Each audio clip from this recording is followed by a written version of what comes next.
Hello, everyone. Welcome to episode 62 of ZK Live. Tonight we have Adam from Inspired Ornamentals. They are a crazy talented team of plaster craftsmen. They do all sorts of interesting things. I'm really excited to dig into it. I don't know a ton about what they do, just from what I've seen on Instagram and the few times we've talked. But the crazy stuff that they're doing with plaster, I'm going to bring Adam on right now. Hi, Zach. How you doing? Good. How are you? Doing well.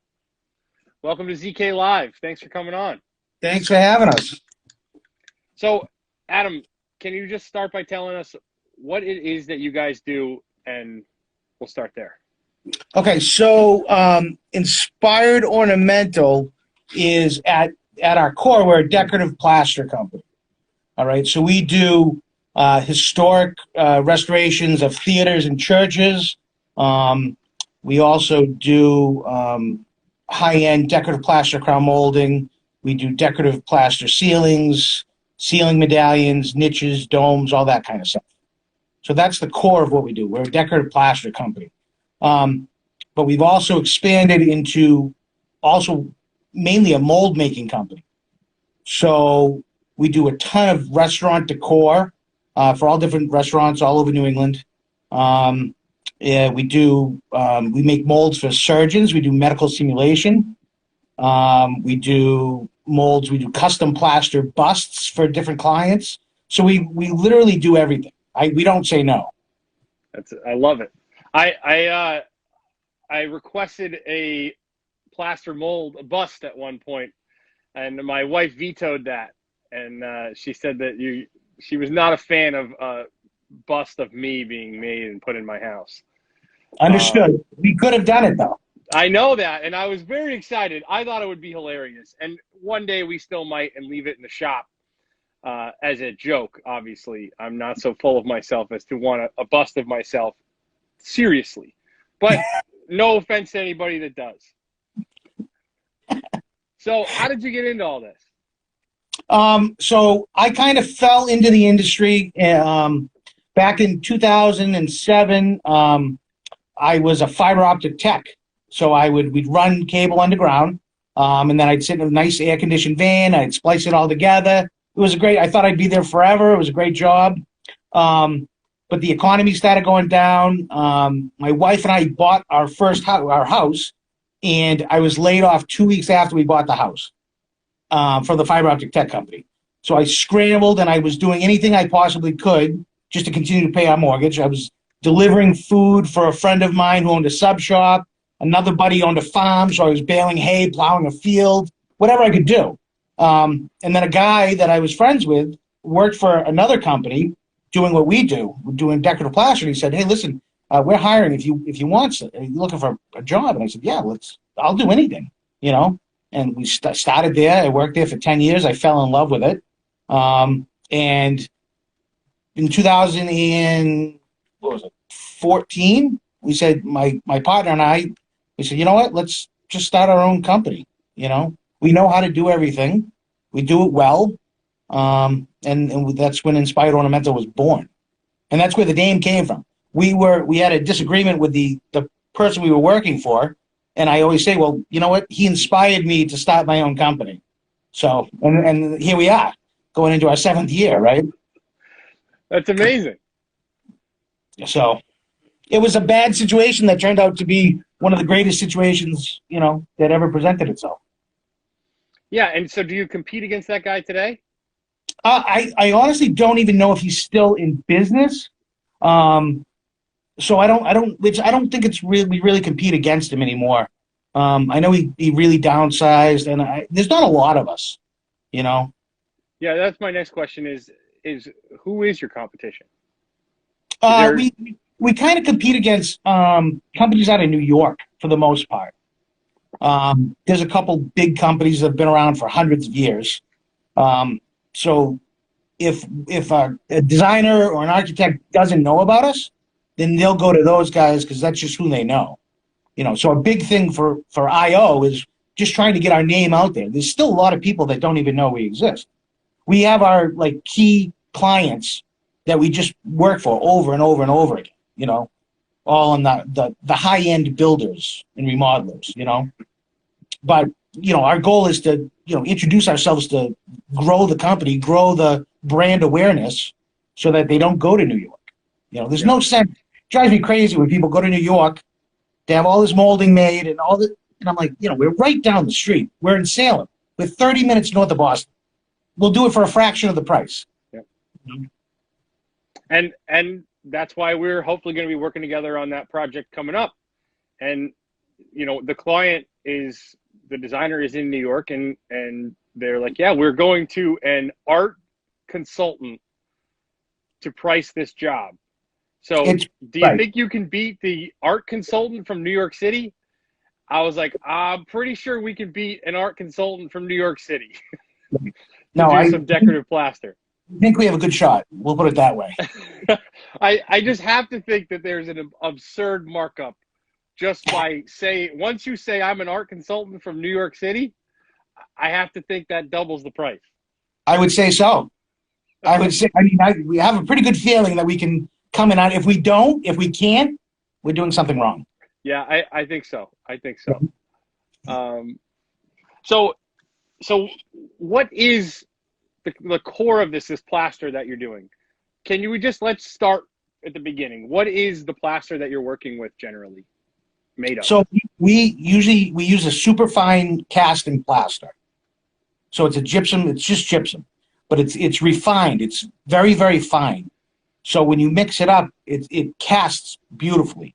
You don't get a lot of bug holes, no air holes and no air pockets in it. So that's our primary. When we fabricate molding, we cut a profile knife. Everything's done here. So we'll cut the profile knife, and it gets screeded on 90-degree granite run benches.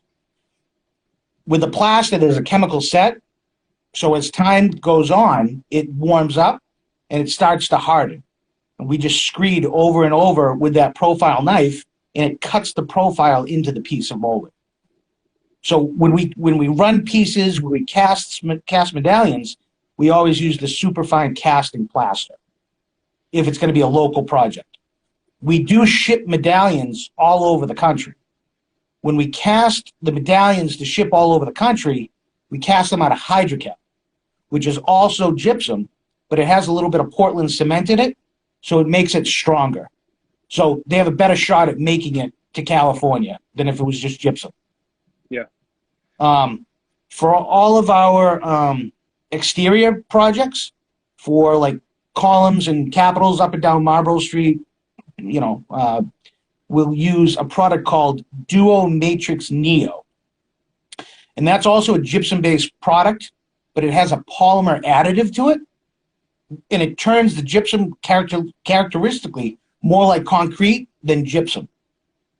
It's water resistant. It's a class 2, has a class 2 fire rating, so it's flame resistant, flame retardant, won't catch on fire. And that's what we use for a lot of the lentil replacements and corbels in the south end on the brownstones, and columns and capitals throughout the city. It's a fascinating thing that, is this type of work done across the country very often, or is it really in New England here where we have this historic type of? It's more like, it's done all over the country, but it's more prominent in historic cities like Philadelphia, Chicago, Boston. That's where you find all of the the old buildings with the architecture that was used, and it's how they built them back then, right? They built them beautiful. You look at a home back then, it's like, wow, this place is amazing, right? Even the buildings, like if you look at all the old courthouses, it's like, wow, that's amazing, So it's more prominent in those cities, but we have a project in Houston, Texas we're doing right now, so it's done all over the place, And what are the advantages and disadvantages to like millwork, like putting your crown up made out of wood, which I would imagine 95% of the country is putting up crown made of wood. Yep. You guys make crown molding out of plaster. What are the major differences? So some of the benefits of plaster versus millwork is it doesn't shrink or expand due to a room's humidity, right? So if you go into a house in different seasons, you'll see that fine line across the ceiling. You go, oh yeah, all right, right? Or in the gaps, they'll split. The miters will open up. Plaster is seamless. It doesn't move. It doesn't expand. Doesn't contract. That's primarily one of the major benefits of it. If the building does shift, like in Boston, all the buildings shift all over the place. The molding's been up there for 200 years. So you'll have a couple of cracks, but the crack goes all through the wall, throughout the ceiling, right? It's not just in the moldings, right? So, and it's fire resistant. That's the other. I think it's a big, God forbid there's ever a fire in a home, but if there is, and there's plaster molding and a plaster ceiling medallion, those are items that are not going to catch on fire. If you have millwork or, God forbid you have the 5-pond molding in your house, goodbye. I mean, that stuff is it's toxic, right? It's not eco-friendly, where plaster is completely non-toxic and eco-friendly, right? And those are and you can do so do you do, like, what's the longest length of say a crown? Do you do that in place, or do you do it in the shop and then bring it and install it? So our run benches are 8'6", 6 inches. So when we run the pieces here in shop, they're 8'6" inches. We typically run the parts here for the straight walls, just because it cuts down on job site congestion, right? Which is always a problem, especially if we're in the south end in a tight building, right? More so now with all the restrictions with our current climate of COVID, right? Having only a certain amount of people on the job site. It works out better. We'll run everything here. We'll hang it on the drying rack and just let it cure. So when they're ready for us to install, they'll just give us a call. It's all ready. We throw it in the van, bring it right down to site. If there's radius walls, sometimes we'll run them in place, but it depends on how good the walls are. If they're in good shape, then we'll run them on site. If they're not in great condition, we'll take a rough template of the wall on site. We'll bring it back here. We'll set up a wall here to match the conditions, but it'll be perfect. So when we run our radius pieces here, there's no chatter, there's no bumps. They're perfect. We'll install those, and then the flat wall guy can come back and kind of screed his wall to the reveal of the molding, right, to hide all the imperfections in the wall. Interesting. How in the world do you install these pieces? Let's just say crown, because that's what I keep thinking of. So you have a piece of plastic crown, 8 foot long. How much does that weigh? Is it heavy? Once it comes off the run bench, it's very heavy because it's full of water. It's wet. Once it cures, there's no water in it. So if it comes off the bench, maybe it's 60, 70 pounds. And then when you're actually bringing it to site, it's probably 25 pounds, 30 pounds. It's considerably less. Yeah. What we do is we countersink the molding, pre-drill it, find the studs on the walls, and we mechanically fasten it to the walls. We leave about quarter inch in between in the lengths, install the entire room, and then we go back and we take a grout bag, we mix up plaster, pour it in the grout bag, right? We're cake decorators, that's what we're referred to. Plaster in the seams, and then we hand tool in all the detail. So at the end of it, it's completely seamless. You can't find a seam in it once it dries. And then you purposely leave a 1/4 inch gap between the pieces, and then you're like filling it in with right. Okay. Right. So if you got to leave that 1/4 inch so you can get a lot of material in there. And then when you hit, the plastic goes back, it catches the wall, right? So it locks in the wall, and then it locks the two pieces together, right? Once the plaster sets. And we just use miter rods and different rasps just to cut the profile into it by hand. So that's the other thing. Like when we price a millwork job versus our job, if it's not a multi-piece molding out of wood, I don't stand a chance at price. We're not going to Home Depot and picking up crown molding, you know what I mean, to install in your house. It's very labor intensive, So unless it's a large molding, I can't really be competitive price-wise. So our clients recognize what it is. They understand the benefits of it. They understand the value proposition of that going in their house versus a random crown molding, right? We can make it where we cut our own knives. We can make our profiles time appropriate, right? So we know what the profile should look like in all of the homes, right? In that neighborhood, right? You can edit it a little bit, refine it down, but you can't really find that anywhere else, you know? And so you can recreate stuff. Like we did a job for Matt T on the in Beacon Hill up there, Troubadour. Yep. And you guys just took certain sections of it. Did you take the existing crown and make a mold? We cut it. So what we did is, we'll go to the home, right? We'll cut a sliver in the existing crown molding, slip a piece of plastic in there.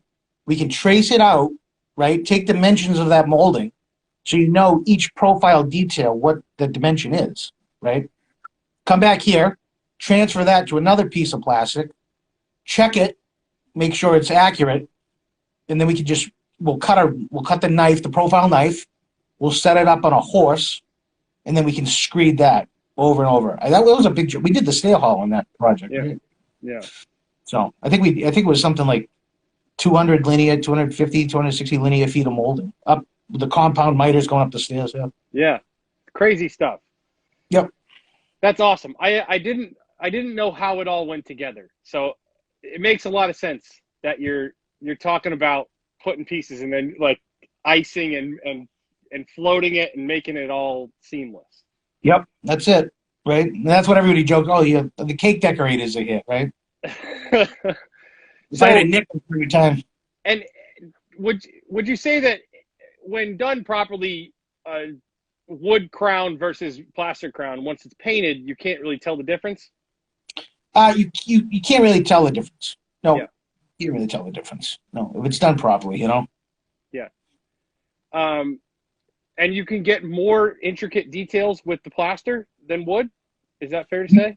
Yeah, when we do, like, for coves especially, we can do really crazy cove moldings, right? And, you know, and the other benefit is being able to match an existing home, right? So somebody purchases a home in Boston, and they say, all right, let's change this layout. I don't like this floor plan. Let's take this wall down, move that wall, move that. Instead of just taking all the molding out, we could just refabricate it and just add it to another section of the room.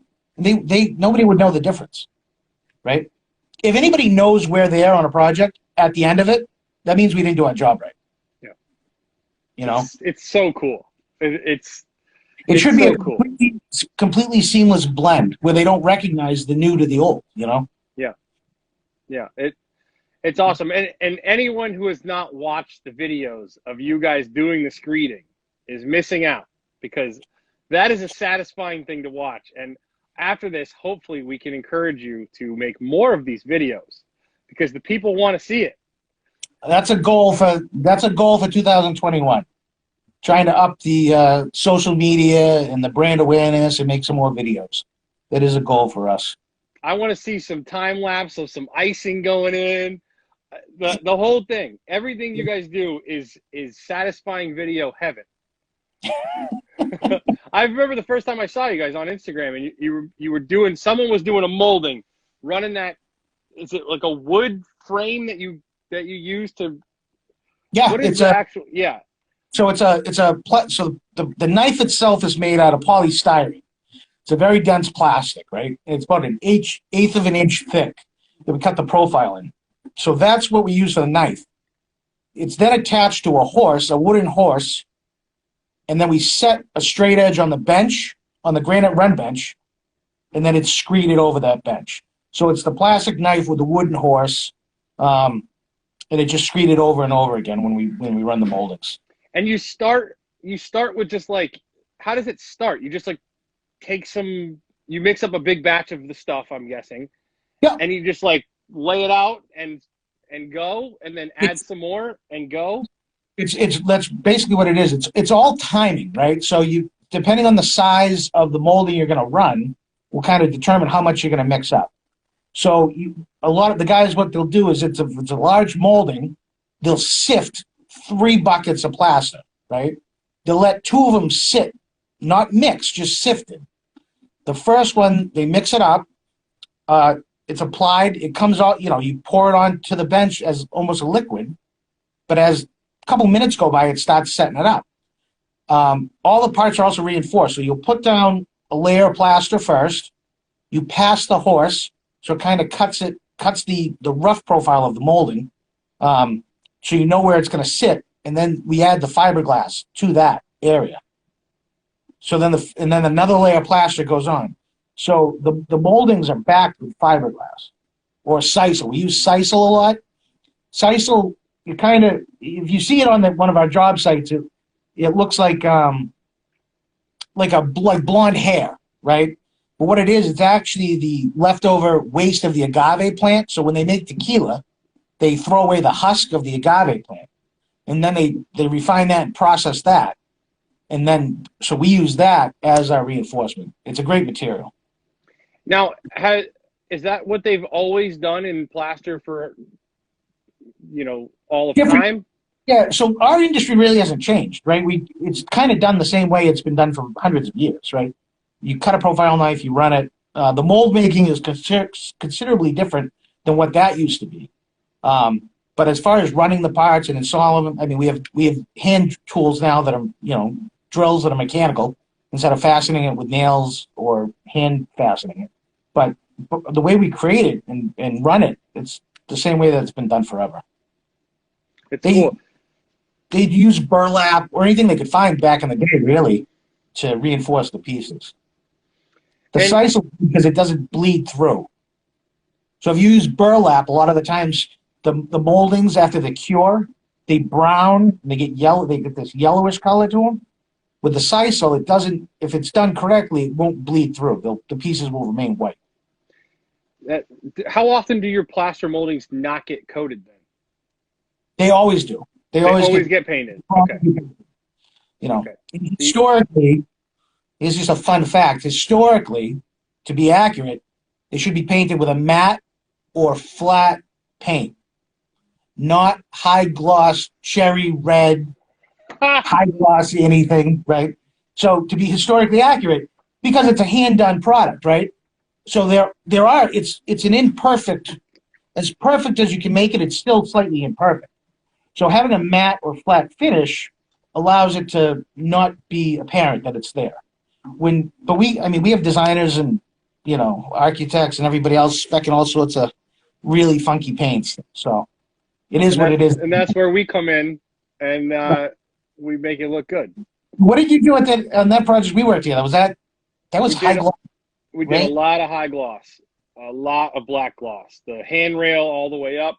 We did 2 full rooms of black gloss, and we did a kitchen island. That was an intense one. Was that your first time painting plaster moldings? New ones, like repaired ones, for sure. Yep. And different in prep work between wood or plaster. No, we paint a lot of plaster walls, so it's all the same. Right. But it's so interesting to me to see the way you can just create this molding from nothing. Like watching that liquid go on in the shaping of it and over and over and over, and then you end up with this piece of molding that 99% of the population thinks the only way you get that is going to Home Depot and getting a piece of wood. Right. And so to think that you could take a liquid plaster and turn it into a crown molding, is very impressive. And it's fascinated me. That's why I wanted to have you on to talk about it, because, I love quality craftsmanship, doing things at a high level. Obviously, we've said it's not necessarily cost effective. People don't hire you because it's cheaper than getting wood. Is that fair to say? Correct. Yeah, correct. Yep. Yeah. And that's the same thing with my business. Like, we're not hired because it's cheaper, but we're hired because we add value in other ways. Yep, that's correct. Yep. How long has this practice been being done? Someone asked, where is this done first? Like, I just picture this as being done in like Greece in like No, Europe, 2080 BC or something. But no. do you know much about the history of this type of work? Yeah, a little bit. I know, like I said, like everything we do, basically everything here was brought here from Europe, right? So that's where all of the knowledge kind of came to the States from, right? It was all done in Europe, Ireland, Europe, England. And when everybody came over here, that's kind of when the trade migrated over here, right? It didn't obviously exist prior to that, right? But everything we do, carving and sculpture and all that stuff, that's been around for thousands and thousands of years. Egypt, you go to Greece, all the history, all of the sphinxes and everything, that was all hand done, right? Yeah. So you do a lot of these moldings. What about the restoration work? That's kind of, that's replacement, but you also do like crazy restoration stuff, right? Yeah, this past year we just finished up the second phase over at St. Paul Parish in Cambridge, Mass. We did the Ascension, so behind the altar of actually Jesus rising, right? That's called the Ascension. That's in the back of the church, right? So it wasn't structurally sound. It was very old. It was dilapidated. There was water intrusion, and it was basically falling apart. So what we did is we basically did a site survey. The staging was erected. We did a site survey. We found out which areas of the wall were compromised, and we made a game plan. So I think we made 5 large molds on site on the staging. So what we did is we cleaned the existing Ascension in the areas that were going to fail, that were failing. We sealed it using shellac, and then we created brush-on molds. We did one of the angels, we did a couple of the disciples. So we did when you do a brush-on mold, we use a platinum silicone, and it's done in 3 layers. Each layer should be about 3/8 thick. One bonds to the other, and so on. Once that's cure, it's clean. The back of the rubber is cleaned, and then we make a support shell for it. So it'll support the rubber mold once we peel it off the existing detail, right? So once the plaster is cured for the support shell, that comes off, it's laid down on the staging, we peel off the rubber mold, we can then cast a detail into that, and it'll capture all the details that are existing, right? So we always like to make a cast first and pop it and check it, make sure that it's perfect before we go demo the failing area, right? So, right, because then you're just like, oh, shit. It makes sense. There's no going back. So we went in and we made molds of a ton of different things. There was a big coffered ceiling at the top with rosettes that were loose, and they were just basically time bombs ready to let go and fall 80 feet to the altar. So we checked those, we secured everything. A lot of reframing takes place above the ceiling, behind the existing Ascension, just to make sure everything's secure and structurally sound. We cast plaster panels for the flat wall area, secured those, and then blended everything in together. So we've been at the church. We've done a couple different phases of that church, and there's still one more phase to go, which is going to be the biggest and the longest phase. So I don't know if we're doing it next year or the year after, but. So in order to make a mold, you have to have a sealed surface so that when you put your stuff on there, it'll let go later. So you usually use shellac? We usually typically use shellac to seal the area. The biggest problem is sulfur. If there's any sulfur present, the rubber will not cure. It just won't cure. It's like the number one thing in mold making. If you don't seal, and even if you got to seal it at least 3 times, just to make sure that there's no sulfur, right? If there is any sulfur, that whole area will still stay gooey, stay sticky. It just will not cure. So to make sure, and who knows, right? And a lot of the times back then, there was the calcimite paint, right? which just turns to mush also, right? So you got to seal that, make sure that's sealed to protect against that. It's basically a fail-safe. If you do that first and you mix your rubber correctly and you apply it in the timely manner, you should be good. You should have no issues. And is all of this brushed, or you spray these things on? It's all brushed. So when we do it on site, we use just literally chip brushes. So we probably go through 2,000 2-inch chip brushes, 2 to 5,000 a year, doing brush on molds.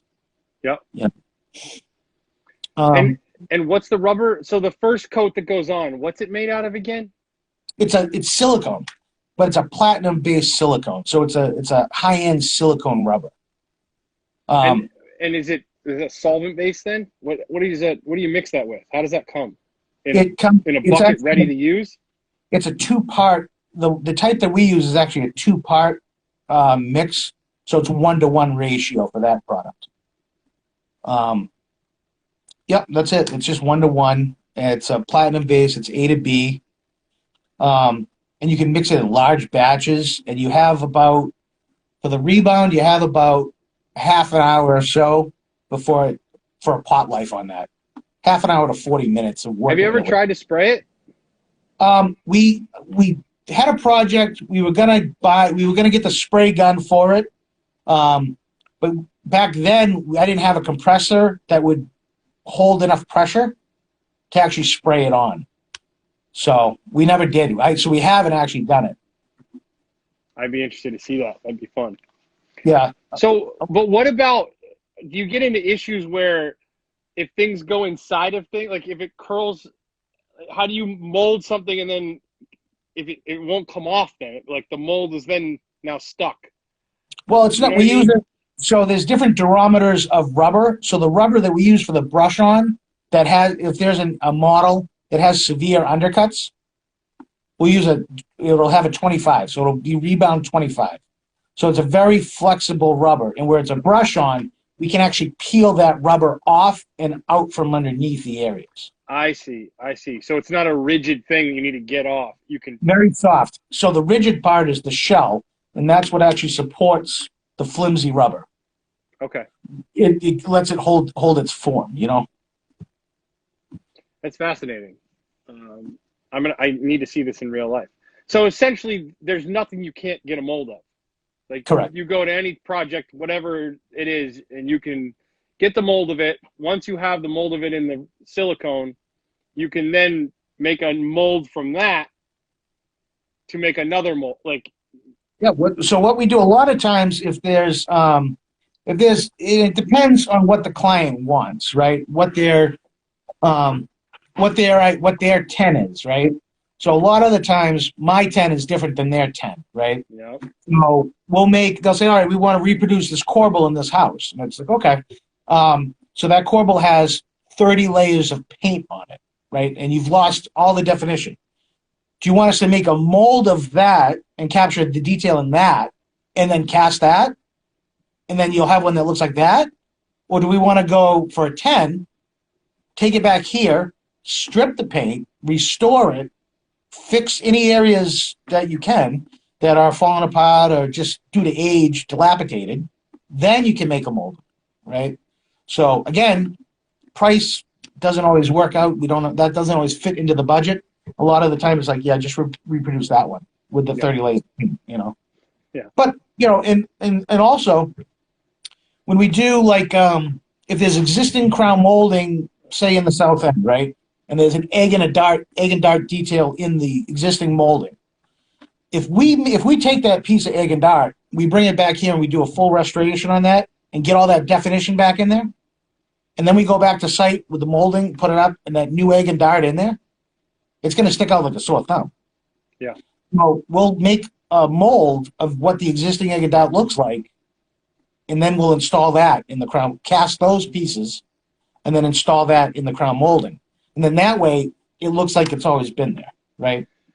So there's a lot of conversation that has to happen with the client about expectations with this type of stuff then, right? Correct. With the client, with the designer, with the architect, there's, you know, because it can go that's the most important thing when we're pricing out these projects, trying to figure out what everybody's expectation is, right?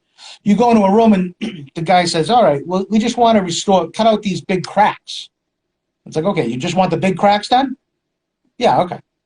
Okay, so you price it to cut out the big cracks. You do all the big cracks, you do everything else. Well, what about that section there? That kind of doesn't look great. Okay, we could do that, but we wanted to do big cracks, right? And then it turns into a full room restoration after that. And the other thing is, and people hate when I say this, if you like the style of molding you have, but you don't like the shape it's in, it's a lot cheaper to fabricate new match existing stuff and put it in than it is to restore that room the way it looks. Yep. Right? It's very labor intensive. It's still not going to be a 10 at the end of the day, right? But if we cut the profile knife to match all the existing stuff and it's installed, now the guys are just filling in the seams, right? It's much quicker on site and it looks better. It's a better end result. But and that's where I found the question is: does the client care what it looks like, or do they want to know that what's there is old? And sometimes they just want to know it's different. Old. That's it. Yep. Every project is different, right? So we just have to be a chameleon and adapt to whatever the expectations are, Yep. So you never know. That's crazy. So medallions, tell me about medallions a little bit. So we have over 60 medallions in our catalog, right? Plaster medallions. And what I do, we're always in Boston, right? So I'm always walking around going to different projects. And if I see a project that's being demoed, I'll just walk in and I'll look up. And if I find a medallion and they're going to throw it away, I ask them, hey, can I have that medallion? And half the time they go, yeah, that's fine. We're going to just throw it away. I'll take it. We'll bring it back here. We'll restore it. We'll make molds. And then I just add it to the catalog. But some of our best-selling flagship medallions are medallions I've recovered that would have been gone in the trash and lost to history. These are pieces that have been in Boston for, hundreds of years. But they don't look great. Maybe people don't know how to make them look good again. During demo, they say, oh, you know what? Let's just get rid of it. We'll go to Home Depot and buy a 5-pound medallion afterwards. Right? Don't ever do that. Zach, I never want to see that on your projects. You will never see that. Right. So the good news, the medallions, they come in a variety of dimensions. Some are single-piece medallions. We have a lot of multi-piece medallions with a lot of depth, with great undercuts, lots of detail. They're fascinating. Again, those medallions are made out of plaster, so they won't burn if there's ever a fire. We were doing a project up in Newmarket at a church years ago, and the fire chief stopped into the church while we were there, and he wanted to see what we were using for product, make sure it was fire resistant, and he told us a terrible story about there was a urethane medallion on the ceiling, and there was a bad house fire, and a woman was trying to escape the fire, and the thing melted and fell on her while she was running out, and she actually passed away. She actually succumbed to her injuries because of that medallion. It burned her so bad, she died. Plaster medallions save lives, folks. That's really, you know what I mean? That's really it. We do our part every day, right? Hey, well, you got to do your part, right? So we have the world safe. We have 60 medallions. We're always trying to expand on medallions and come up with a different line of medallions that don't exist, right? There's a company out of Chicago and out of New York, and we all kind of have different medallions. There's a couple that we all have, but for the most part, they're pretty different. A year ago, we came out with a line of coastal living ceiling medallions. So they're plaster medallions, but they incorporate sand dollars and starfish and scallops, different types of shells in the medallion, because so many of our clients live on the coast, right? on Martha's Vineyard on Nantucket, and they want a piece of decor like that, but they want it to fit into their home, their beach home. Yeah. So we're just always trying to figure out where the void is in the design market and how we can fill that void with a product that doesn't exist yet, right? It's awesome. So those original medallions from that you're casting that are up, those were all just made by an artisan by hand. Correct. Yep. And when they did that, are they doing that where they're carving the mold and then they're casting it? Or are they casting something and carving the cast? So there's a couple different ways that they do it. You can either carve out of clay and then create a mold from that. That's the way I like to do it, right? So we can cut a profile knife for a medallion. We can set up a jig and spin a medallion out of plaster. And then we can actually carve the detail on the medallion in quadrants, make a mold of that, and then cast 4 sections out of plaster. Put those all together, point it in, and then we can make a mold and a shell of that. So then when we cast that piece, it has all that detail in it. Interesting. So it's a long process to get going to create it, but once it's done, and it's in your inventory forever. It's crazy. Right? And it's crazy that you came from fiber optic cables to this. Like, you didn't go to art school and do sculpting as your career and get into this. Do a lot of your guys have like art backgrounds and sculpting backgrounds, or no?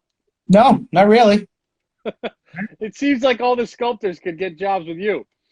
Basically, I mean, when we look to hire somebody, right, we're looking for somebody that has good character and is teachable, right? Yeah. That's it. Can you come to work on time? Can you stay off your phone? Yeah. You know? Will you put in the extra hours when I ask you to put in extra hours? Do you care? Right? Do you care about this? Right. The good thing about, what we do, it's a dying trade, right? So when we get these young kids, I'm not going to live forever, right? But this company hopefully will. So you could take the company over. You know what I mean? Yeah.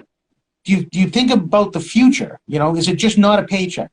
We love teaching these kids to do stuff, right?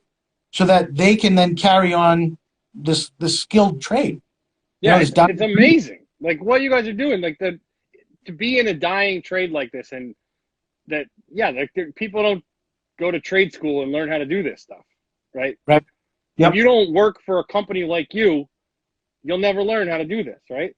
Correct. What does your team look like? So we have a team of 8 people, right? Myself and my business partner Kevin. Kevin has been he worked at the previous company with myself. So it's him and I. It's we have Jill. Jill's a member of our team. She's one of the pointers on site. She does the installs. She does all the pointing. She also worked at the other company previously. She came with us. We have another gentleman, Abdul, who is Moroccan. He's from Morocco. And he's actually the guy, when I worked for the other company, he's the guy that kind of taught me everything, right? 'Cause his English isn't great. So my old employer said, all right, you go with him. Just do whatever he tells you to do, but you communicate with all the guys on site. Because he can't, right? So he kind of taught me everything I know about plaster, about pointing and running pieces. Brian came from Pepsi. He was with Pepsi forever. Wanted just a change, came aboard with us. Jared, young guy, learning a lot of stuff, taking a lot of initiative. Worked a couple different sales jobs, kind of looked for something else, came aboard. And we have Danny. Danny's a sculptor. He is a sculptor at heart, loves movie props. He actually was a mask maker for a long time, made a lot of latex masks. I hope I'm So not when you leaving. saw that resume come across your desk, you must have been like, "Holy crap, where this? Let's So go." Danny, he found us, right? So we had just moved. So we started the company in my garage, right? So shout out to my bride Lauren, who's really the backbone of this entire company by raising our 3 children. You know, and when we started, she was a single mother for the longest time because I would just work crazy hours, right? And it was a blessing and a curse having your shop at your house, right? So it's like, all right, go inside, have dinner, put everybody to bed, and all right, I'm gonna go back out there and finish doing what I got to do, right?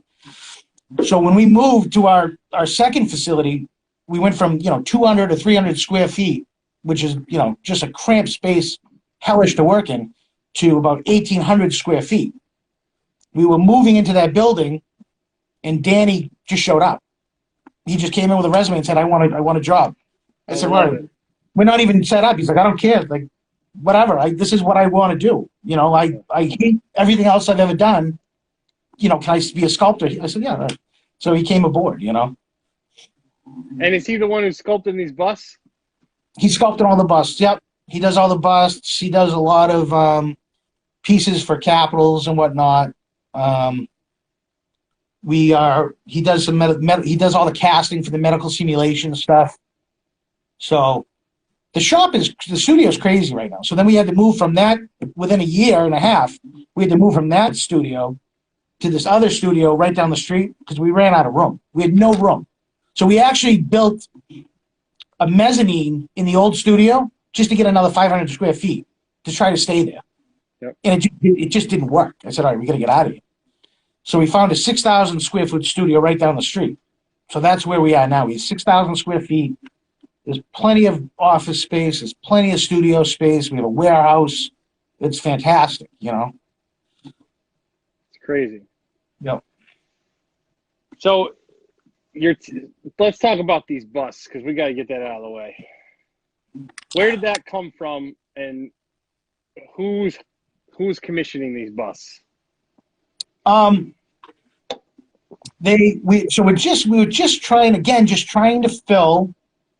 I think I'm probably going to end up with one, just for the record. I think you should. I think I would never bring anything like that home because I know it'd end up on the floor. I won't bring it home. I'll leave it at my shop, and it will be ironic. But we get requests for. Let me just show you where I got the camera.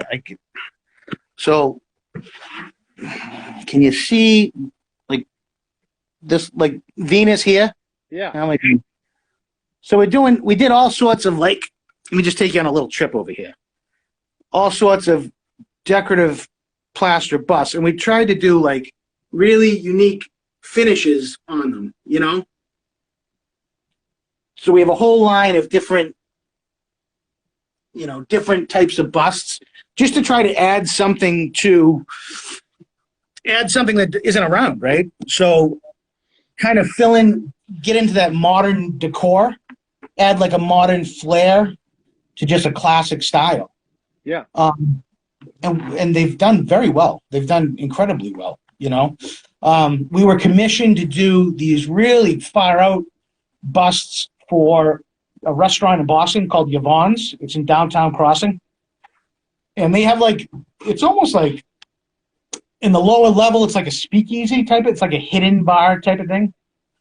There's a library upstairs in one of the rooms at the restaurant. You go downstairs, it's all black lit paint on the walls, and you go down into the bottom, and they have this crazy bar front that we did, and we actually made 300 cast skulls for the bar front, right? And they're cast out of liquid plastic, right? So they're very durable. They're very, very strong. And downstairs, he had us do these 3 crazy busts, and one is the sculpture of David, right? But the head is split open in half, and there's actually a skull that sits in the middle of the head, right? Another one, there's a woman who has a snake coming all around her. It's going in her mouth, coming out of her ear, in one eye, out the other eye. So they're just really, really far out busts for that one restaurant downstairs. But the team loves these projects, right? They like get so excited when we have these far out restaurant projects, because it's just kind of different, right? Yeah. Like we all love doing the architectural details and the egg and dad and the rosettes and brackets and corbels, but when you get to start making like crazy skull ceilings and bars and really unique stuff like that, they get pretty hyped up for that. Yeah, there's a lot to be said. I've experienced it, just even with the architectural stuff. It allows. I'm lucky that we get to work on awesome projects because it keeps great people around. You know, when we get to do these types of projects that you're proud to say, I did this, and you didn't just slap paint on a wall for someone who didn't even care and they just want a different color and like, get out of my house. Right. Like when you get to actually like put your heart and soul into something and step back and be like, I did that. That is a great, I'm so lucky to be where I am and have the clients and be in the market that we are, because it helps. We don't have to work as hard to attract and retain top talent as if I was doing, you know, rental repaints. I'd have to do a lot more, or be it'd be a lot different, I guess. You know, it's all relative, but you know, also I would be bored to death if I was doing that. No, it's fun. It's fun sitting down with, you know, these designers, and they have these visions, right? You know, and I field phone calls when these guys were overseas, and a lot of the restaurants we do, they're more like destinations. They're not really restaurants, right? They're trying to make a whole feel. They want a whole like attraction. Like you're going to go there for more than the amazing food. You're going to go there and be part of an experience, right? So they go all over the world, and they get these, you know, inspirations from where they are, right? From different countries that they want to kind of replicate in Boston, in and around Boston, right?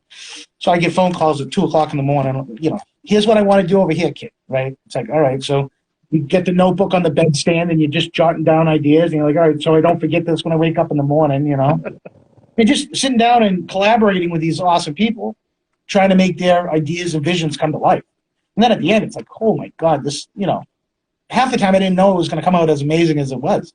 You know, they're telling you their ideas, and you're like, okay, you know, maybe we, you know, one of the projects we did for a restaurant is they wanted a boiler door to hang behind the bar. So he wanted a 5-foot diameter boiler door, right? But they wanted it lightweight, only weigh like 40 pounds, right, to hang up. I was like, all right. And we just worked together, and we designed a door, and it had the name of the restaurant in it. You know, the day it was founded, all that stuff, a couple of details on it, sculpted the hinges, the handles, and then we made a giant mold. We cast it out of resin, a thin coat of resin, and then backfilled that with foam. And it only weighed about 40 pounds. So that's amazing. So you have to be pretty, well, maybe not up on it. Does it change much? But you guys are coatings experts or materials experts. You have to source quality ingredients. You have to mix them at the right ratios. You have to know your stuff. Is that was stuff you learned during the 10 years working?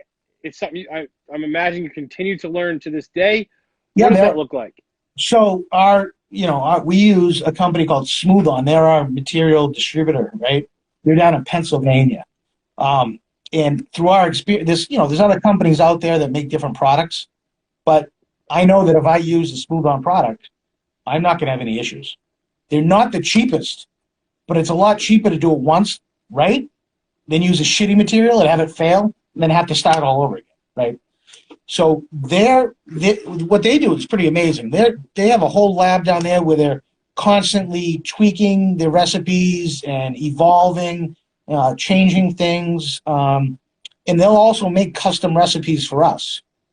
So, for example, we needed a lightweight vertical concrete mix, right? And the one that they had, Smooth On had a latex additive in it, right? That you had to add to the concrete.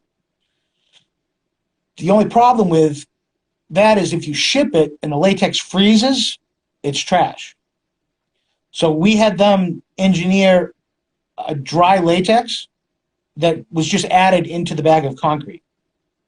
So it had the fiber, it had the latex, and all the concrete in one bag. So there was just, you did 6.5 pounds of water to a 50-pound bag of concrete to get the vertical mix. And you can trowel it up walls. You can actually have it, it'll actually pack out about 4 inches thick off the wall vertically, and you can carve it. It's pretty amazing stuff. But they'll work with you and develop whatever. If you need something, they'll just make it for you. There's a cost. There's a cost associated with it, but it's part of the business, though, right? Yeah. You want the best product, so you spend the money. Yeah, I'm a big believer in that. And again, when clients are coming to you with like creative, outside the box wants and desires, there's the caveat is, all right, well, there's got to be some flexibility of budget here. Right. You can't have everything awesome and cool and unique and be really cheap too. Right. And another thing Smooth On will do is over on Beacon Hill, we are doing an exterior fireplace it's one of Matt Tromado's projects also. And it's a brick fireplace, but there's different concrete elements like the hearth, the surround, and they wanted it to look like brownstone. So Smooth On can match, I think, 4,200 Benjamin Moore colors. So if you just take a color swatch, the client will pick a color swatch, you can send that to them, and they will create that color for you in their lab and give you the ratio you need to mix in with the concrete to get that color. I love it. So it takes away all the headache on our end. Yeah, which is a beautiful thing. It's like the paint store mixes my paint for me. I don't have to custom mix the paint. It's quite nice. Right. So you said you were measuring the water by pounds. When you are mixing these products, are you using digital scales to be very precise? Is there some leeway with that? Is it by texture? How do you mix this stuff? So plaster is done by appearance, right? It's basically 2-to-1, 3-to-1. And when somebody's starting and they're new, what we tell them is you got to have, when you add your water, right?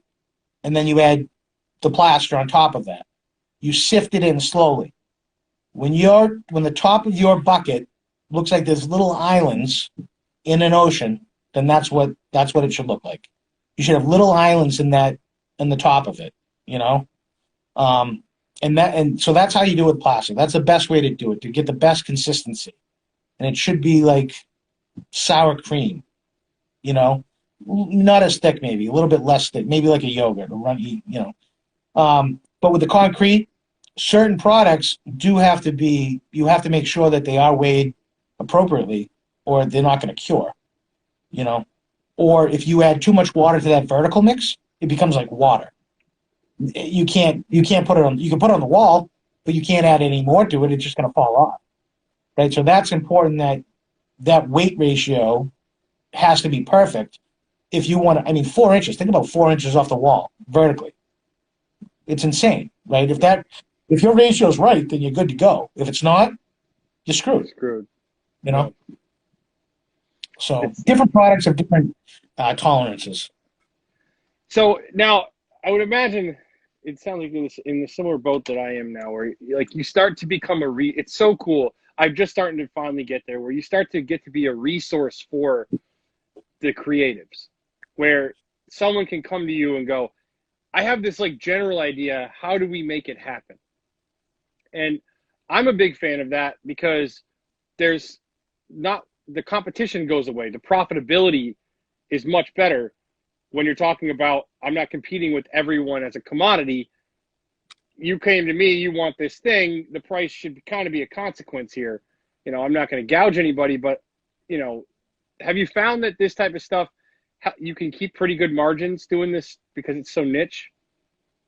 I think we're able to, keep our margins good because of the quality that we provide, right? So, and we joke saying that we're the PAC division of construction. Do you know what that stands for? No. Professional Ass Covers Division, right?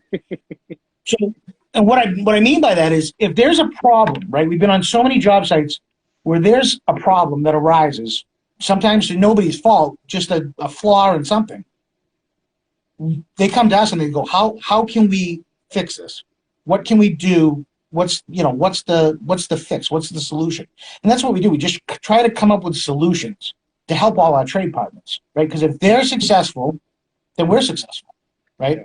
The whole idea is just, for us, has been just build solid relationships, always be there for your trade partner, no matter when, what time. That phone rings, try to answer it within 24 hours, try to, get back to them and solve problems. One project we were on, the flat wall plasterer wasn't the best, right? But he's what fit that budget. They brought him on. They had ordered all of these light fixtures from overseas with 3-inch canopies or 3.5-inch canopies, so they just barely fit the light boxes, right? And the plaster that was going to the light box, I don't know if he assumed there'd be larger canopies to cover the ceiling area, so they looked like trash. There were holes, you could see everything. So what we did is we sat down with the contractor and we developed these small little medallions. We spun up these tiny little 4.5-inch medallions so that we would put them in wherever there was a light box in the ceiling, we'd put those in there. So we made it look intentional. Instead of just covering up this one that's wrong and that one over there that's wrong, put them everywhere so they look intentional, right? Yeah. And then it saves everybody. It's a quick thing to come up with a solution to. It's not very expensive, but it solves the problem, So that's what we're always trying to come up with an idea or a solution to a problem, or trying to figure out how can we do it differently, how can we do it better, try to do it more cost effective, so that we fit, because we don't fit into everybody's budget, right? We just don't fit into the budgets a lot of the times. And once the term VE comes out, that's when I know we're gone, right? Yeah. We're gonna have to value. We had spec $200,000 of luxury high-end plaster crown molding, but we had to value engineer it, so there's no molding now, so you're gone. So, right? Yeah, the first time we talked about doing a project together, and I was looking at that house, and I sent you those pictures, and I was like, yeah, you want to come down to Providence and take a look at this project? This is a unique thing. They want to restore this crazy molding that's all deteriorated. And you're like, yeah, man, send me pictures. I'll give you a rough budget. If they say yes, I'll come down. And I was like, I guess it's probably kind of expensive, but, and then you sent me the proposal, and I was like, I understand why you did that, because it's not an inexpensive thing to do. And if you're running around just throwing prices at people and spending all that time, once someone's done it, they probably know what to expect. But the first time around, they're like, oh yeah, just let's have some plaster repaired. And It's not as simple as a couple $100 or even a couple $1,000. Right. I don't think a lot of people really understand the time that goes into it, right? Like that project you're talking about, there was a decorative ceiling, there was an astragal with a plaster enrichment in the corner of the ceiling. There was a multi-piece molding. There was a picture rail. I think there was 5 or 6 different enrichments. Then there was the soffit with all that.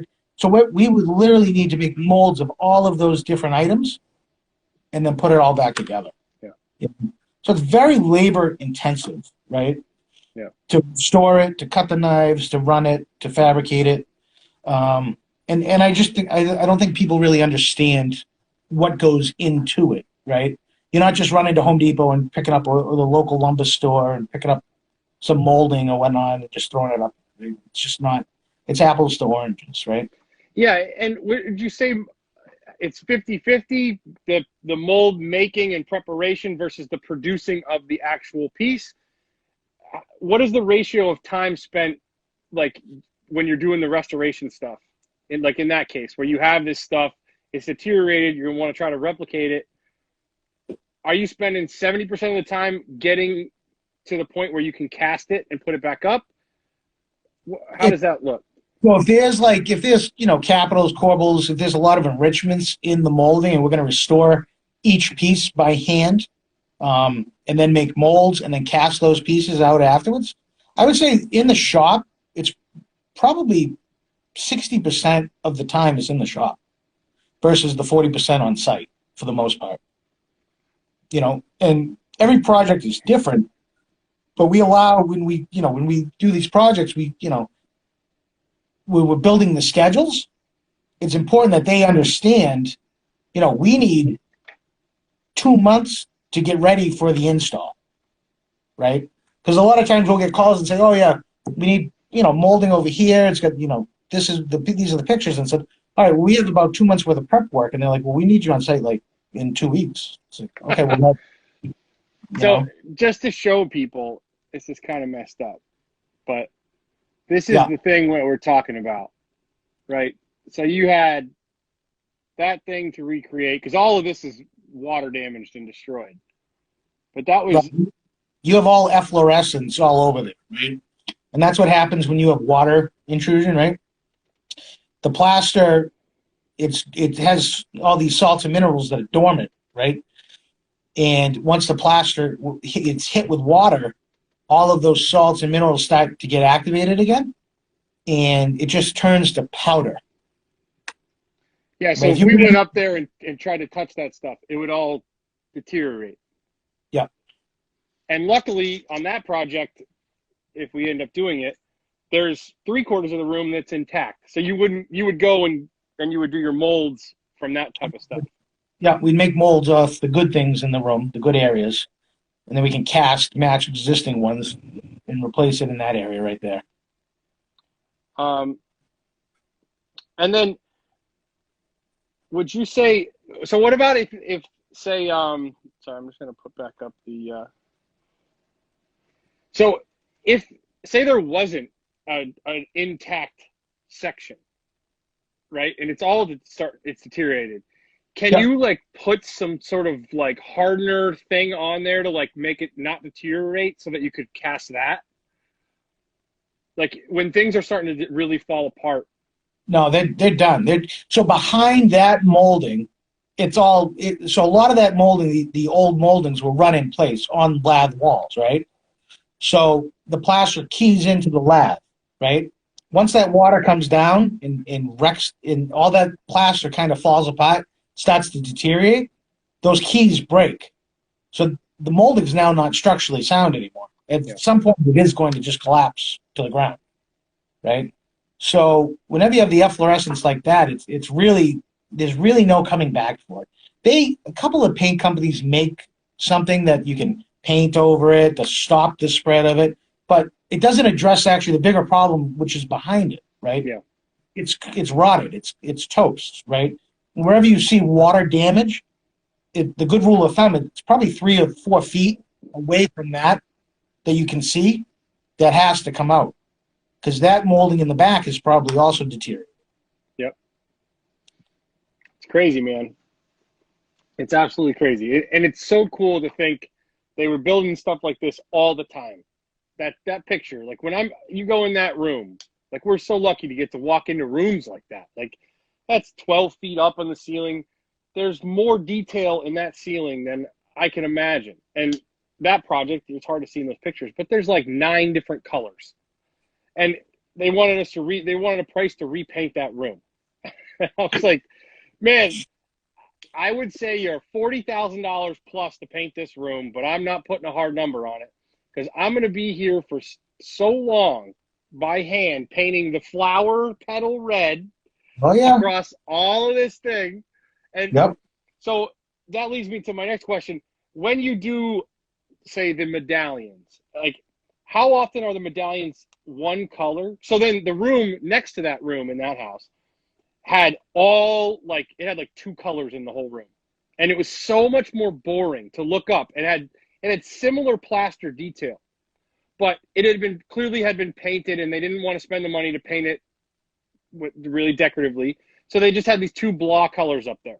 And all of that character in the details was essentially gone away. Even though you could see it, it wasn't highlighted the way that other room, which has 9 different colors on the ceiling, it highlights all those details. How often do you see the medallions now getting many coats, many colors to highlight, or are you seeing mostly a uniform? Yeah, we don't see that too often. No, typically they're white, or they're whatever the shade of the ceiling is, or off one shade just so it kind of stands out a little bit. But typically not, I haven't seen that in a long time, actually. Too bad, because having walked from one room to the next, it is so impressive to walk into a room that has 9 different colors on those type of details, where the flowers are this color and the petals are this color and the this and the this. And when it all comes together, you're like, I can't believe I'm looking at this. And you're in another room, and I mean, the detail is just like, it's just such a letdown. Yep. You go from a room with the wow factor, right? And then you go in the other room and you go, all right. Yeah, it's cool. But the other one is like, I'm in a royal palace right now. I can't believe I'm in this room. Yeah. But when you go to quote a paint job, it starts to make a lot more sense. 10 right? Yep. 100%. And that's the thing, right? It doesn't always fit. Like, that number doesn't fit into that budget. So they'll pick a formal dining room, right? Or something like that on the first floor and do that one wow room. And then the family room or whatnot, they're just like, well, we're just hanging out. We don't really need to impress anyone, right? Let's just do the basic colors. Yeah. I definitely want to paint some of your medallions with a bunch of colors. So that would be cool. No, that would be very cool. Hopefully we can find a designer that wants to go nuts and a client that has the budget. Because we started messing around with some spray paint earlier this year, kind of doing like color splashes on some modern types of medallions. So that's what I was always saying. We made these really crazy looking medallions of all these vibrant colors and sealed them all. We just need to find a client that has a modern wants that modern decor, crazy decor, that standout wall or ceiling art piece, That's always the tough part, is taking what we know is possible and then finding the creatives to listen enough to go, oh, that's a thing, right? You have to build that trust. The first time you're like, hey, I'm a painter and I have some really cool things that you're going to want to hear about. They're like, dude, oh. But eventually we end up working for a designer. Then they're like, oh, you do that? Oh, and then they're calling you going, hey, I have this idea. Can we make this happen? Yeah. No, that's the great thing. Is like, once you build that trust with somebody and you do this decorative ceiling, say, right? You do these crazy elaborate decorative ceilings. And once you give them that number on that first one and they're like, I don't know about that. Like that, that doesn't, I don't think so. It's like, all right, well, and then you show them and you give them references, the things you've done in the past. Once you do that one, they're like, wow, this is like, we work for a couple designers and they've used us. We've probably done 10 ceilings over the last 3 years for them. And that's kind of like their thing. Like, they want to decorate that 5th wall, right? It kind of separates them from everybody else, kind of, it adds that traditional style, that traditional decor in the home, that focal point that a family can gather under, that doesn't exist anywhere else. Yep. It just separates, the really, really amazing creative people from, just the average designer, right? Yeah. Yeah. It's awesome. I definitely want to see more multicolored medallions. Anytime you want to come to the studio, come visit us and start painting away, we might have to. We might have to take one of your medallions down here and we can do we use the metal. We use this liquid metal product where it's a powdered metal that we can spray. So you end up with like real copper. So we could do like a copper medallion. It might be something we should talk about because we did one of our client was, in the military forever, right? And he wanted, it was one of Matt's clients also. he has this, gun safe in his house. That's like, I don't know, 20 feet by 40 feet, right? It's got everything. If the world's ever going to end, you got to find out where this guy lives and you got to go there, right? And he wanted a 50 cal medallion. Okay. So we made a mold of a 50 caliber bullet, right? We cut it in half. We cast it out of plaster. We cast them and then we cut them in half and we fanned them out around a basic medallion. And then we painted it with a metal kind of paint, and it's hanging in this guy's house, down in his gun room. Unbelievable. So really, I mean, we really will do anything you need us to do. We'll figure out how to do it. Social media? Say again? Will he let you post the picture on social media? I don't know if I posted the picture of the medallion on social media. It probably is in our feed somewhere. When we get off later, we'll work on. We need to see more of your stuff. I want to see your feed and all that stuff you're doing because it's so fascinating. Thank you. Yeah, no, I mean, that's the great thing about our industry and our team. Everybody loves what we do, right? They love it. They love, I think they do. They tell me they do anyway, right? They keep coming back every day. Yeah. Right? They love it because it's always different. It's always creative. When we had somebody in the studio with a little bit of downtime a couple weeks ago, so we started a line of mirrors, right? So we use our medallions, and then we cut the centers out and apply a mirror in the center. So it's just another piece that doesn't exist in the industry. It's just a completely different thing that anybody's ever used before, right? So you take an existing medallion and you just pop a mirror into it. They can be painted upon request, any color you want it done. And we just loaded it up into the store. Just always looking for a void in the market or a new type of decor or wall panel, something to fill it. Just, and I feel like our job is to give people ideas of what to do, right? I want to have our Instagram feed be an inspiration to designers and architects. I want them to look at it and go, oh shit, we got to do this. I have the perfect room. I have the perfect client for this. Let's do this. Let's stand out from everybody else and be really different. And that's the power of social media, and it's worked for me because when you can show on a daily basis what you're doing, and then when you're talking to someone, hey, you go back. I was talking with a guy today. I'm like, yeah, here's a picture of this, and then here's a picture of this, and it's all at your fingertips, and they can go look at it, and it's very powerful to be able to show what we're doing because it's unique. Yep. And it's a tool for a designer's toolbox. Exactly. Same thing like you guys do, right? You guys do. I mean, you paint, but you do different paint than the average painter, right? Like, same thing. It's night and day, right? Your 10 is different than everybody else's 10. Exactly. And when we obsess on perfect, and then we can come down from that a little bit. But we are spending all of our time going, all right, let's forget about the budget as the most important thing. What aesthetically we make happen? What can durability-wise we make happen? And that helps separate me from everybody else. Right. Going, how do I do it cheaper? How do I do it cheaper? How do I do it cheaper? Right.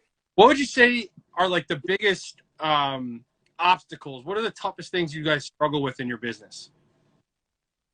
Well, I would say right now today is just the current climate, the current COVID situation.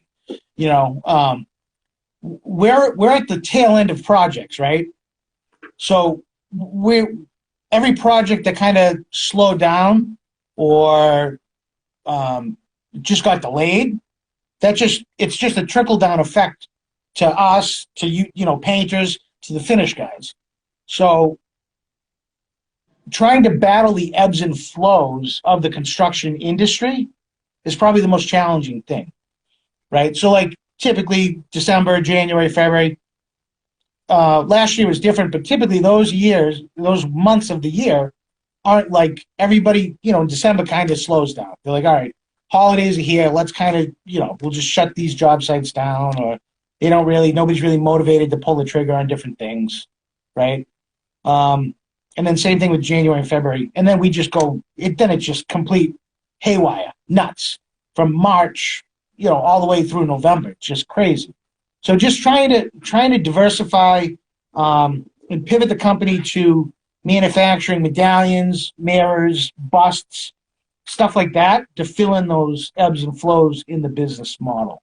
So I would say right now that's the most challenging thing for us.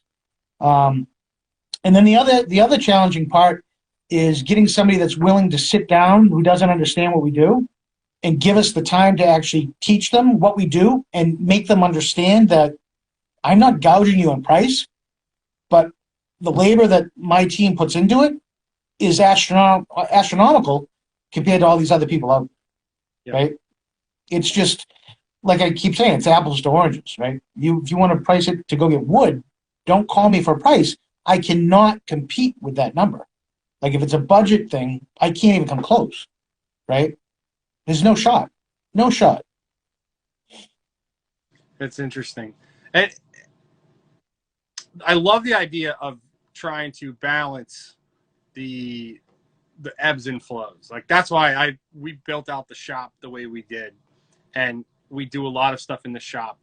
And it's been a great way to balance that ebb and flow because I can bring people back to the shop. I can work on some things in the shop. We can not being on site all the time and being, we can control our timeline and our environment a lot better. What percentage of your work is direct to client? I would imagine it's probably pretty small. It is very small. It's mostly, we work for primarily the same 6-7 builders, right? High-end builders in Boston and around New England, right? Very rarely will, maybe 5 to 10%, will work for an actual client. We worked for a gentleman down in Huntsville, Alabama. He built a home down there, and he ordered 13 medallions for his home. So he bought the medallions, and he said, well, now I got to find somebody to put these in. He said, will you come down here and put them in for us? I said, sure, I'll give you a number, and you can. I gave him a number. He said, all right, I'll see you when you come. You come down tomorrow. You come down the next day. So we do work for clients, but typically most of the work is through general contractors, or will be brought in by an architect or a designer. They'll handpick us. Yeah. So that was my next question: is like, how have you found getting in with designers, architects, and contractors? Like, how was that experience? And do you have any tips for people? No. So a lot of the connections we have now are from the last 17 years, building relationships with these guys, over my career in the industry. Just them knowing that they can trust us, we'll be there for them, we'll do everything that they need us to do, right? So just networking and building relationships. Like I said, returning phone calls, being reliable, following through on what you say you're going to do. And it sounds so stupid, right? But just do what you say you're going to do. That's it. Return a phone call or an email within 24 hours. Even if you call somebody and you say, I got your message, I don't have the answer, but I'm working on it, I'll get back to you. Yes. That's what we care about, right? That's it. Great. Just be open. And I think I was talking with one of my leads today, and we're working on this really cool project for a very exclusive client with all the security and all this stuff. But what we're doing is nothing. We're patching walls and we're painting some walls. Like it's nothing. The work itself is not some kind of monumental thing. But the only way we ever get the phone call to do this project is from years of what we said we were going to do, time after time after time. And years go by and you develop a reputation. And the ultra high-end clients, the awesome clients that are willing to pay a premium for your services, they're the only way you get there is over a long period of time of consistently showing up and doing quality work day in and day out. And, you know, I think that's an important lesson for people is like, there's no shortcut to this stuff.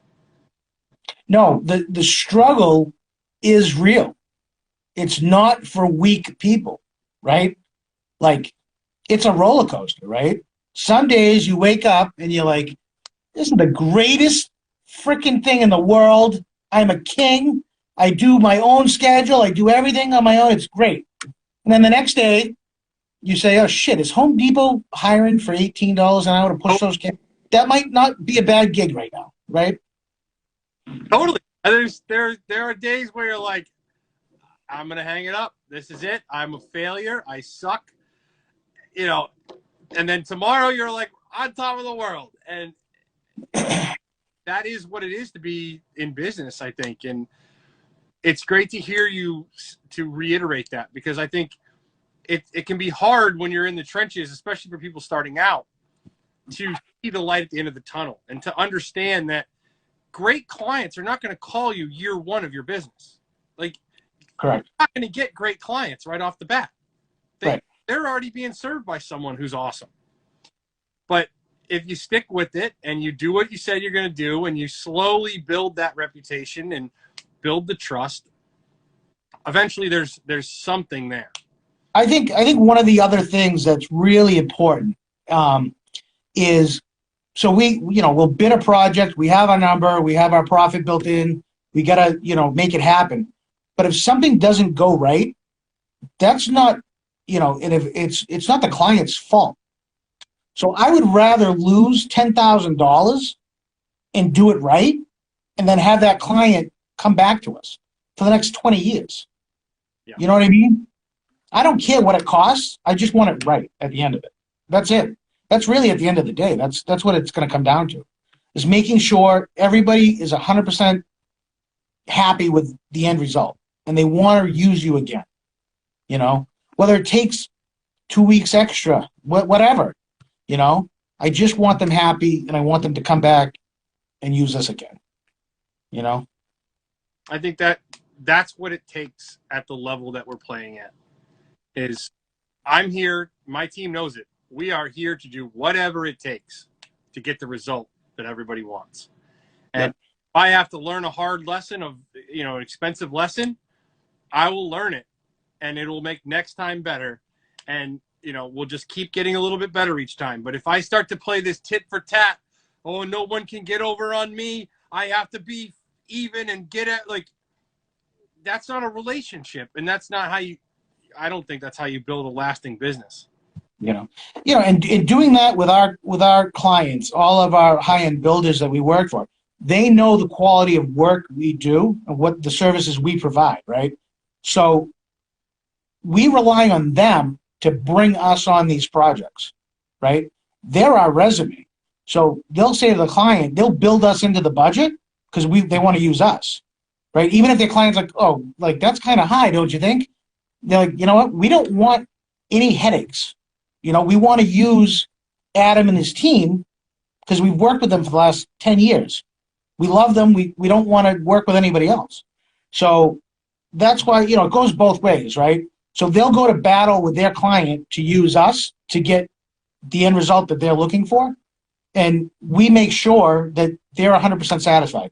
Their client's happy, the contractor's happy, everything's perfect, That's our goal, right? Just customer service is the most important part of our business, right? It sounds silly, but it is. It's the most important part. Because if nobody wants to work with you, you have a shitty attitude, they don't want to work with you. You don't have a business. You don't have customers. There's no margin. There's no profit. You might as well go to Home Depot and push the carriages, Yeah, it's not about the product you're producing. That has to be good. But it's about that experience. And that was a lesson that took me a long time to learn because I'm a passionate craftsperson first. And I used to really believe that it was all about delivering an amazing paint job. And I thought that would keep people coming back. But, the truth of the matter is that's not what keeps people coming back. It's how did I feel? What was that experience like? And, when someone calls us and they know it's going to get done right, no matter what. Yep. You know, that's what we hang our hats on today. And that's not an easy thing to do, though. No, it's not. It's important that your team is on board with that mentality, right? Because if they're not, that's not going to translate well on site. Because I'm at the point where I can't be on site every day like I used to. I'm not there filling in the joints. I'm designing different things. I'm bidding projects. I'm running all over New England, right? So it's so important that you have the right team in place that has the same vision that you have. I mean, you have to beat it into them. Like, this is the most important thing. It's yes. Everything is yes. It starts with yes, right? Can you do this? Yes. Figure it out after, but it's yes, right? You keep your clients happy. Right? Every single time a decision comes up, it's like, no, fix it, do it right. Fix it, do it right. Never one time do I go, never mind. Just cut that corner today. Because if you do that, now it's in the back of their heads every time. What should I do here? But my team knows, like, Patty went to that job today. I didn't even go to that job. She set up and worked all day, and I don't have to worry about it because she knows what we stand for. And she knows what decisions to make because I've been consistent. Yep. Like, the conversation goes like this. They'll call and they'll say, this is the problem. And I'll say, what do you think I'm going to say to you? And they know the answer. Don't call. Just make sure it's right. If there's nothing technical, you know how to do it. Just make sure it's perfect. Is the guy on site happy at the end of the day? That's all that matters, right? I don't care if it's more work for you. You're getting paid by the hour, right? Yep. It's good for you, right? Just work the extra hours, right? How does the guy on site feel? Is the client or is the GC, is the PM, are they happy right now? Okay. If they are, we're good. Good. Everybody's happy, right? It's really the most important part of the business, right? Making sure that everything's done the right way and there's no issues, right? Awesome, man. So we have 3 questions that we ask everybody at the end of every ZK Live. One of them is scary. The other 2 are going to be nice and easy, so don't worry about them. Okay. So I need a DIY tip for someone who's trying to, let's say, do their own plaster moldings. So I want to go make a mold of my face, or I don't know, my dog's. That's a bad example. A sculpture I have, or I broke it. I don't know. I need to make a molding at my house. What is it? I need a DIY tip on how to do it. You call me. That's it. You just call me. There's no, when we hire somebody new, right?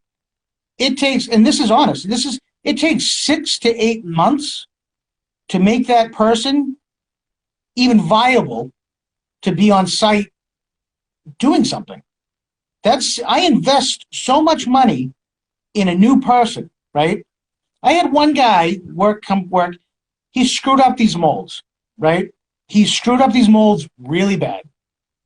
It was like $3,000, $4,000 because he didn't do what he was supposed to do. And he knew he didn't do what he was supposed to do. And he came to me and he said, you're going to fire me now, right? And I said, I can't fire you. It just cost me $3,000 to teach you something, right? We can't fire you. You just can't do it again. You need to learn from everything. So when I say it literally takes 6 to 8 months to train somebody to do what we do. It's not rocket science, but it's all about timing and doing things the right way. So if somebody called me and said, hey, I want to do these moldings at my house, I'd be more than happy to try to walk them through it. But I know what's going to happen in the end is they're going to try it. It's going to come out like shit. And then they're going to call, and then we're going to have to do it. It's probably going to cost double. Right? Yeah. So just call and we'll take care of it. All right. That's the first. That's the most honest answer I could give you, right? I love it. Some things are not for DIY. And yeah. I can see there's a reason that you have a dying trade. You can't just pick it up tomorrow. Right? Correct. You have a high barrier to entry, which is beautiful in a business, right? Yep. Thing to have. Yeah, it sure is. Very low bar. We got guys that say they're painters that, man, they'll work for a beer. Right. How about what is your favorite piece of paraphernalia, plaster paraphernalia, whether it be a tool, a piece of equipment, something that helps you do your job? So this is a very personal question for me, right? I have this tool that I've had for the last 17 years. It's nothing special. I wish I had it here. I'd show you. It's called. It has a bunch of different names by everybody on the team. It's called the thingamajiggy, the doohickey, and it's a tool I use to countersink the molding. It's nothing special, but it's been with us forever. And the end of it is broken and it's wrapped with duct tape. But I feel like without that countersink tool, I'm nobody. Can you do me a favor? We got to post that on your story later. I'll find it. I'll post a picture of it. Yeah, it's horrifying to look at, but it does its job. But it does its job. All right. So now I need you to dig really deep, and I need you to get vulnerable here, and I need you to tell me the most costly, most embarrassing mistake you've ever made in the plaster business. I painted the wrong house. We've had people get overspray on hundreds of cars. We've had all sorts of horrible stories that some have never been told the public before. So as crazy, because you've obviously demonstrated your expertise, we now need to hear that everyone makes mistakes, and the most costly, most embarrassing mistake you got for me. I'm trying to think. The only one that comes to mind, and Danny, I don't know if you're watching this, but we had this one very complex capital that was deteriorated off a building, and we didn't even have the capital. And it had this volute on the end of it, and it's basically a nautical shell, right? A nautilus shell. Yep. And so we had nothing. We had to sculpt it by hand. And Danny had just come on board with us, right? And that was one of the first projects we gave him. And it was very difficult, but instead of, we just let him go with it. And then everybody would take a turn, but we just couldn't get the symmetry to line up from one side to the other side. And it took us forever to do it. We made no money on the project. Everybody sat there sculpting the goddamn thing forever, right? This is years and years and years ago. But we finally got it right, and the project turned out great. But again, we made no money because of the amount of time we spent in the shop trying to sculpt this capital. So, what is a capital? And how do you all these absurd terminologies for all this weird stuff you guys do? Is there a book of weird terms? Yeah, you can look up any. We have a bunch of books with all different terminology. If I can find an extra one, there's this great book that we have, and it's actually all cartooned, like cartoon drawings of different enrichments, different types of buildings, different types of architecture on the outside of the buildings. I'll try to get it for you. I'll try to find one on Amazon and get it for you. Like, I understand what a corbel is, and I understand what a couple other little pieces are, but yeah. You've said some terms today that I've never even heard before. And I'm sure there's many, many more. Like an enrichment. What is the definition of an enrichment? An enrichment could be anything, right? Anything in a molding. It could be a piece of dental. It could be an egg and dart. It could be a lamb tongue. Could be just rosettes or brackets. Tongue. That's literally what it was sculpted after. It kind of is like I guess how to put it in terminology. It looks like a lamb tongue, but it's in a sequential order, so kind of like an egg and a dart. It follows a pattern. All right, I'm going to have to look that one up too. Because I think this whole world of these crazy details and enrichments, and that's so fascinating to someone like me at least. I would love to, when we get into making this blueprint for your social media, I think a weekly post should be the crazy term and a definition of what I think I know what egg and dart is. Whatever. It's literally, it looks like an egg, and then there's a dart that separates them. Yeah. I don't, I can take it out back to the studio, but I've seen you guys doing that on your Instagram. Yeah. But do they also do that in wood where they use like a press? I saw somebody making that with like a hot. I saw that the other day. Yep. Yeah, it was like a hot wheel, and they were rolling wood through it, making that shape. Yep. a lot of it can be done. If you have molds, you can make it out of. You can cast like composite into the molds, right? Like wood compo. Yep. But it's carved out of wood. You know, back in the day, they'd carve it. They'd carve it all. It's amazing. Yeah, it blows your mind to think about a guy sitting there with small chisels, no mechanical tools, just carving, right? I was at a mansion in Newport not long ago, and we were looking at some millwork, and the level of detail that was carved into that millwork. I mean, it's like lifetimes worth of work.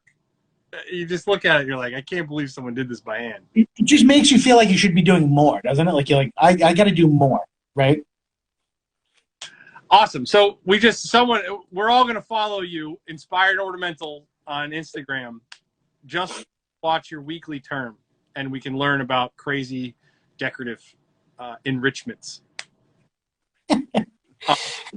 Awesome. So we have one more thing before we go. I know we want to talk about this restaurant thing.